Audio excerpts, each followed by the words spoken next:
J'y suis, j'y reste. Vous connaissez tous cette phrase célèbre du maréchal de MacMahon. Bien sûr, vous n'êtes pas à Sébastopol, mais puisque vous y êtes, il va falloir y rester.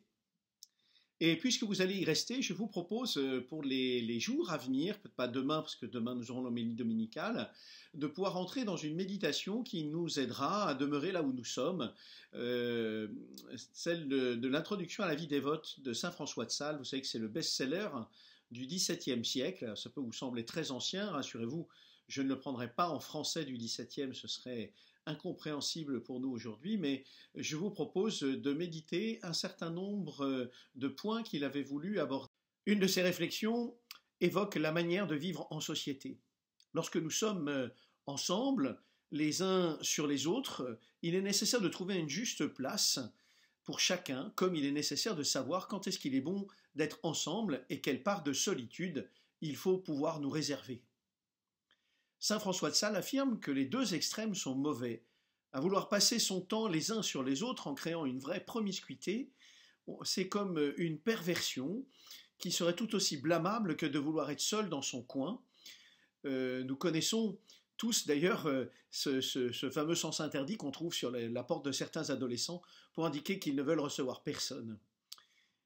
Jésus nous dit qu'il faut aimer son prochain comme soi-même, et donc pour lui montrer, il faudrait quand même ne pas fuir sa compagnie. Pas plus en direct que par téléphone d'ailleurs. Rappelons-nous cette parabole de Jésus lorsque quelqu'un te demande de faire 100 pas avec toi, faisant donc 200 avec lui. Aussi paradoxal que ça puisse être, la bonne règle est que nous puissions demeurer seuls en nous-mêmes et nous entretenir avec notre cœur. Et que c'est à partir de là qu'il nous faut savoir ouvrir celui-ci pour répondre à toutes les sollicitations qui nous sont faites. Il est donc bon d'imaginer que vous puissiez ensemble fixer des règles avec des horaires pour préserver l'intimité de chacun et être vraiment disponible lorsqu'il s'agit de vivre avec les autres. Les personnes âgées qui vivent ensemble depuis longtemps connaissent ce genre de choses et souvent n'ont pas besoin d'écrire ce genre de règles puisqu'elles le vivent au naturel, au quotidien. Voilà, il faut se fixer des règles de vie communautaire. Et en période de confinement, il est bon de s'astreindre à faire ensemble des choses constructives. Pourquoi pas monter une vidéo que l'on envoie aux grands-parents.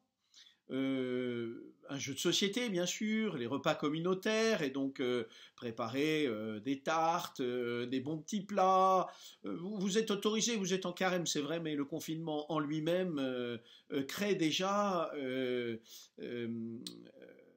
suffisamment de contraintes pour que vous puissiez aller au-delà. Et cette ouverture communautaire qui est nécessaire est elle-même déjà un vrai carême, un vrai sacrifice de carême.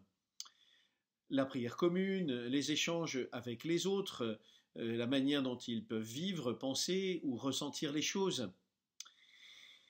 Bien sûr, il est bon de se garder toute forme de médisance, de critiques faciles, de reproches acerbes.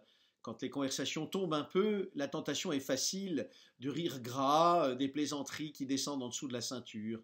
Saint François de Sales dit que dans toutes nos conversations, simplicité, douceur, modestie sont toujours de mise, car il ne s'agit pas d'amour-propre ou de mise en valeur personnelle.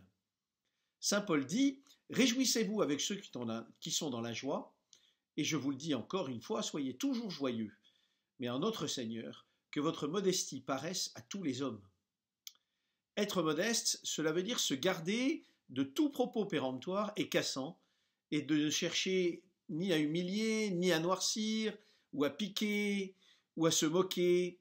Ce sont là des sujets de rire qui ne conviennent pas et qui marquent toujours un certain orgueil. Enfin, la solitude est bonne parce qu'elle permet un regard sur soi, une réflexion sur sa vie, une prise de conscience de la présence de Dieu qui est à nos côtés. À condition bien sûr que cette solitude soit accompagnée de lectures saines et non de vidéos distractives permanentes sans consistance. Pour conclure, rappelons-nous aussi que l'oisiveté est la mère de tous les vices. Je vous dis à bientôt pour la prochaine réflexion